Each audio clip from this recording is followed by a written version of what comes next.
Okay, so in Adobe Fresco on the iPad, when you first open up the application, we've got a toolbar here on the left with Home.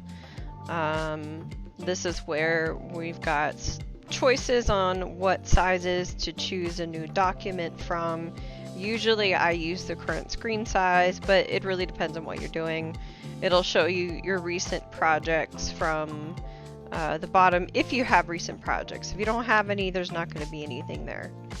What I really like on the left hand side is the Learn function, because this gives you quick tutorials on how to learn about different features that Adobe Fresco has. From brushes to layers to selections. So let's go through the quick tour together. Welcome to Adobe Fresco. Let's take a quick tour to cover some of the basics. You can find this and other tours again in Learn, which you can access here. We'll do it next. So these are the brush tools. You can choose from 3 different brush tools. There's pixel brushes at the top, live brushes, and vector brushes. Each of those depend on what layer type that you have.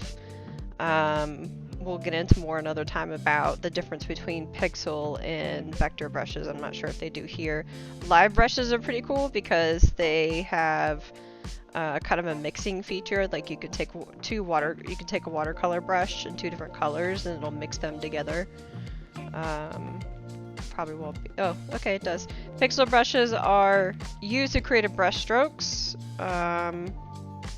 Start drawing and zoom in to see the pixels. So each of those little boxes, these are the pixels. You can import your own brushes. That's for more intermediate or advanced. Live brushes, here we go. So some of them are watercolor, oil based. This is where this is simulating what the real medium could look like. And that's pretty cool. Vector brushes are point to point, so typically there's a flat color. It's not pixel based. If you've used Adobe Illustrator, this is the same type of image base or the same type of graphic that's in Adobe Illustrator. But on this, it's going to come into play later. Probably it's going to explain Adobe Fresco. Learn explains it on the layer section, the difference between vector layers and pixel layers. The nice thing about vectors is you can scale them to any size. But if you scale a pixel image, then it will, if you're zooming in too much, it'll become pixelated or fuzzy. So when you have a brush selected here at the bottom, you have your brush tool options. You can adjust the color, size, ink flow, and smoothing for each brush here. And then brushes in their layer type. So when you have a pixel brush, you're using a pixel brush on a pixel layer. So you'll have these little dots or these boxes that will symbolize that this is a pixel layer for a pixel brush. And then if you have the circle within a circle, then that's a layer brush on a layer. A vector brush on a vector layer. So that's the little symbols next to each of those. Now, layer action. So you can do a lot within the layers. You can hide. So that little menu on the side, you can hide layers.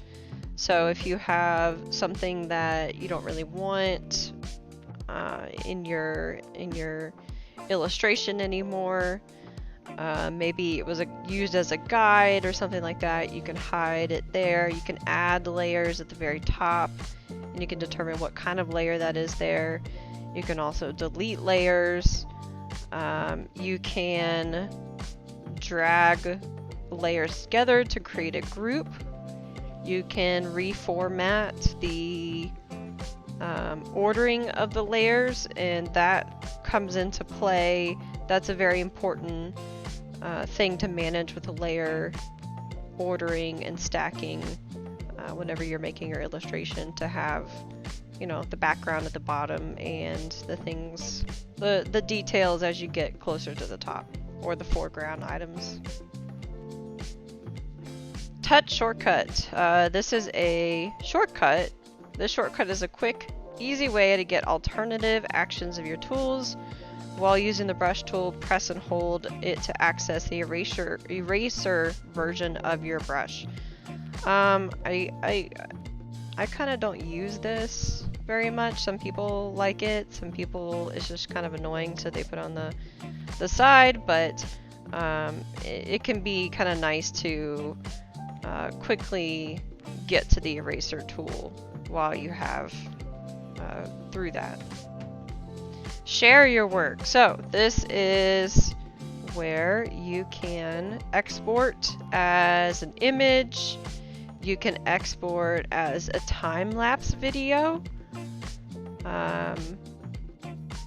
This mentions live streaming to Behance audience. Behance is the portfolio social network platform owned by Adobe. I would call it like a LinkedIn, but for creatives.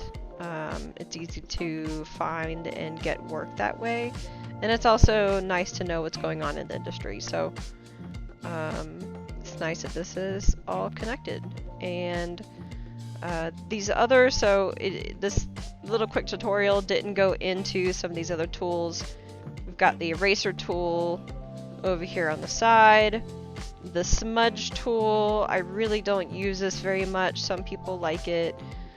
So if I have, right now I have the this foreground layer selected, so if I wanted to get rid of this texture, I can use the smudge tool to blend that.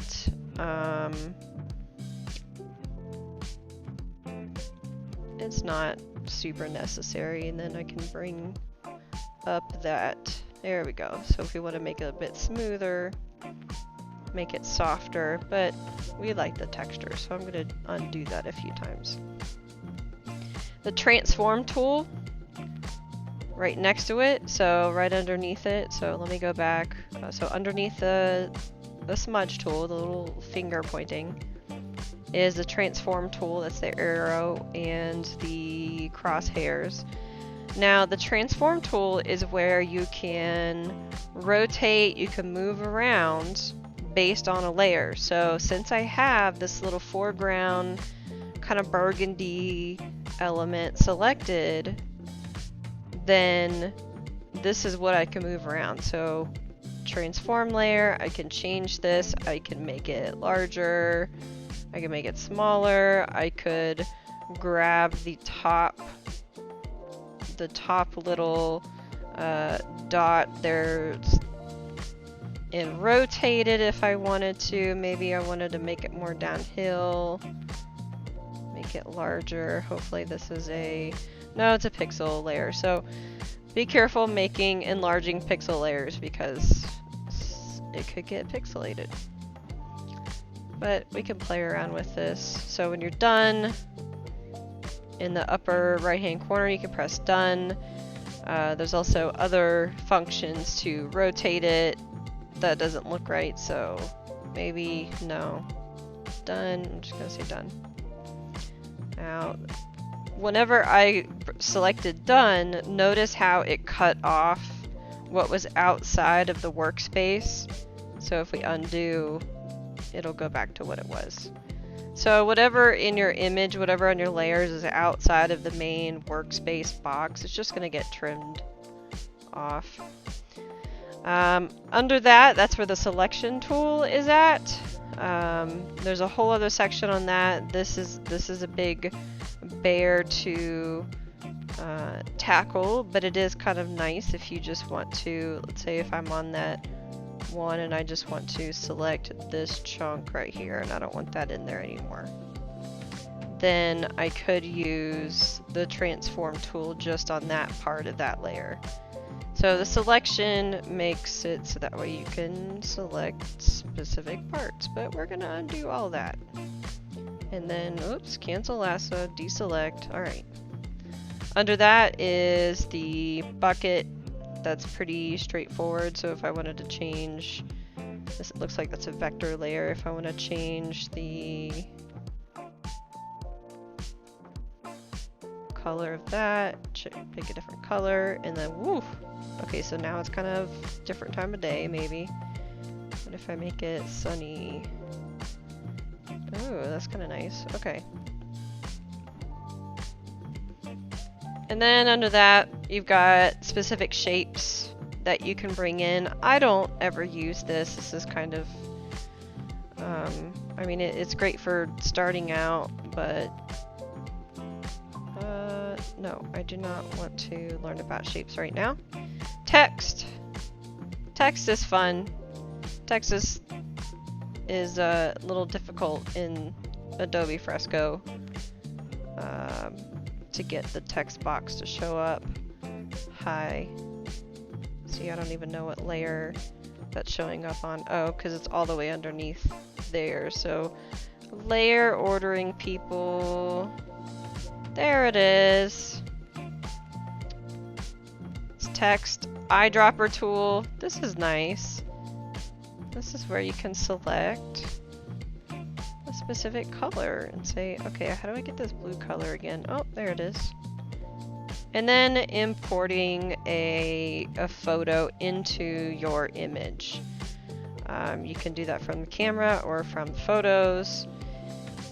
That is, I mean, there's a lot more that we could go over, like layer adjustments or layer properties, but we'll leave that for another time. Over here on the bottom, there's also the very bottom right is using drawing aids, and then also animation. So those are all their own tutorials because they can get kind of overwhelming for somebody who's first getting into Adobe Fresco. But that is a really quick overview of the main things you'll need to know. Otherwise, I highly recommend exploring the other learning options that are available there for you.